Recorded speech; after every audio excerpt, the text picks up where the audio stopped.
بسم اللہ الرحمن الرحیم۔ السلام علیکم۔ ہمیشہ چھوٹی چھوٹی خوشیوں کا استقبال کیا کرو، کیونکہ انہی کے پیچھے محبتوں کا سیلاب ہوتا ہے۔ اس سوچ کے ساتھ زندگی میں آگے بڑھو کہ اللہ نے یقیناً بہترین ہی سوچا ہوگا۔ سورہ یوسف مثال ہے، وہ آزماتا اسی چیز سے ہے جو تمہیں بے حد پیاری ہوتی ہے، تاکہ اس چیز کے ملنے کی تڑپ تمہیں اللہ سے ملوا دے۔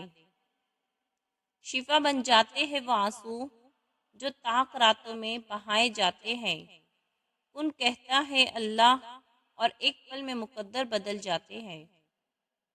جیسے وہ سجدے سے پہلے دعا کرنا سکھاتا ہے، ویسے ہی تمہارے مانگنے سے پہلے قبولیت کے وسیلے بناتا ہے۔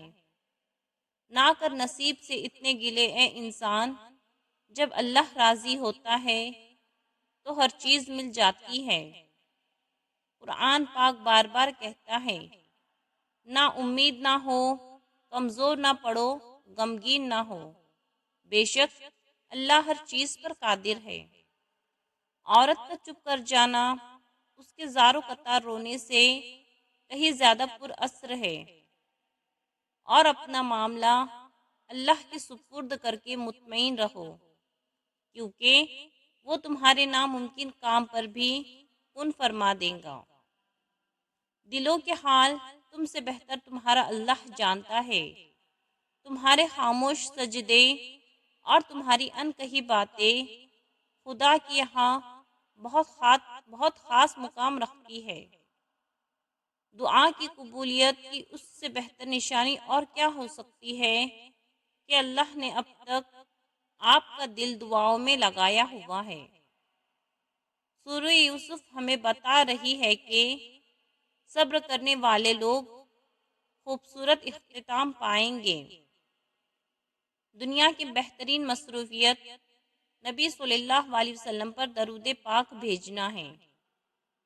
نبی کریم صلی اللہ علیہ وسلم نے فرمایا، میں نے قبر سے زیادہ کوئی اور بھیانک منظر نہیں دیکھا۔ یا اللہ، قبر کی سختی سے ہماری حفاظت فرما، آمین۔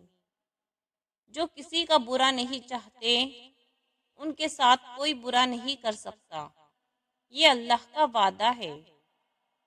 جب تمہیں گناہ کے بعد ندامت ہو تو سمجھ لو کہ اللہ نہیں چاہتا کہ تم اس راہ پہ جاؤ۔ انسان کو سب سے زیادہ محبوب اپنی جوانی ہوتی ہے، بوڑھا تو شیر بھی شکار کرنا چھوڑ دیتا ہے۔ اللہ کی راہ میں آنا ہے تو ابھی سے خود کو بدلے۔ بڑھاپے میں مسلح اور تسبیح اٹھانے کا اگر پلان ہے تو کیا خبر بڑھاپا ہی نصیب نہ ہو۔ تمہارا رب جس چیز کو تمہارے قریب کر دے اس میں حکمت تلاش کرو، اور جس چیز کو تم سے دور کر دے اس پر صبر کرو۔ جب اپنوں میں بیٹھ کر آنکھیں آنسوؤں سے بھر جائیں اور منہ چھپا کر آنسو صاف کرنے پڑے اور زبردستی چہرے پر مسکراہٹ سجانی پڑے، تب زندگی سے زیادہ بے رحم کچھ نہیں لگتا۔ مجھے تعجب ہے اس شخص پہ جو اپنی برائیوں کو جانتا ہے لیکن جب اسے برا کہا جائے تو ناراض ہو جاتا ہے۔ تنگ دستی میں سخاوت کرنا، غصے میں سوچ کر بولنا اور طاقت کے ہوتے ہوئے معاف کرنا افضل ترین نیکیوں میں سے ہے۔ پریشان ہو؟ یقیناً تم نے نماز اور قرآن چھوڑ رکھا ہے۔ تم یہ خیال کرتے ہو کہ تم پر ظلم کیا جا رہا ہے، حالانکہ وہ تو رائی کے دانے کے برابر بھی ظلم نہیں کرتا۔ وہ تمہاری تڑپ کو جانتا ہے، تمہیں سمجھتا ہے، بس وہ تمہیں آزماتا ہے تاکہ تم دنیا کی زندگی میں سرخ رو ہو کر آخرت میں بلند ترین مقام مل سکے۔ وہ امتحان جتنا سخت لیتا ہے اتنا ہی قریب ہوتا ہے، تاکہ تم سمجھ جاؤ تمہارا اپنا کون ہے۔ اچھا ساتھی وہ ہے جسے دیکھنا تمہیں خدا کی یاد میں مصروف کر دے، جس کی گفتگو تمہارے علم میں اضافہ کرے اور جس کا عمل آخرت کی یاد دلائے۔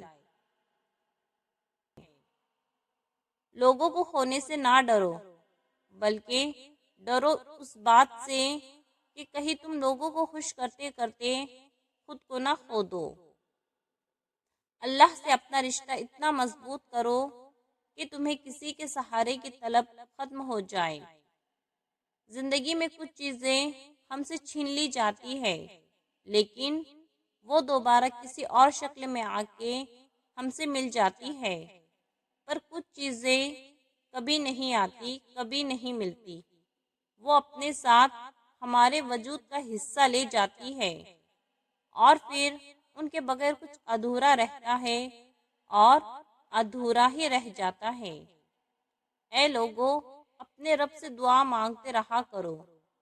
دعا ایسی عبادت ہے جو اللہ سے سب کچھ منوا لیتی ہے۔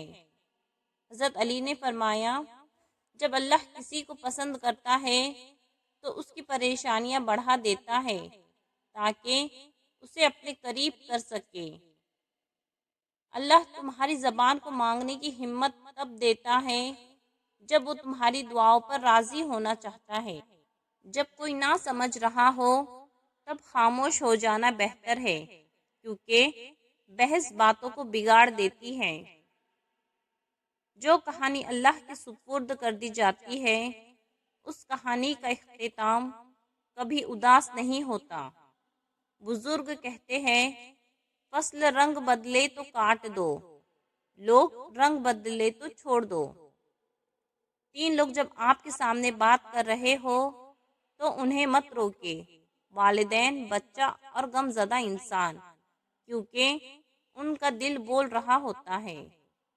جب تم پر برا وقت آئے تو یہ مت دیکھنا کہ کون تمہارے کام آیا، بلکہ یہ دیکھنا کہ کون تمہیں چھوڑ کر چلا گیا۔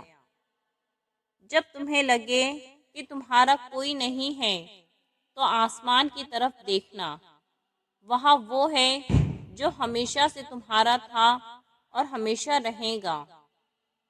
غم اور مشکلات صرف اللہ کو بتایا کرو، اس یقین کے ساتھ کہ وہ تمہیں جواب بھی دے گا اور تمہاری تکلیف بھی دور کرے گا، اور جب وہ تمہاری روتی آنکھوں کو قرار دے گا تو ہر طرف سکون کی لہر اٹھنے لگیں گی۔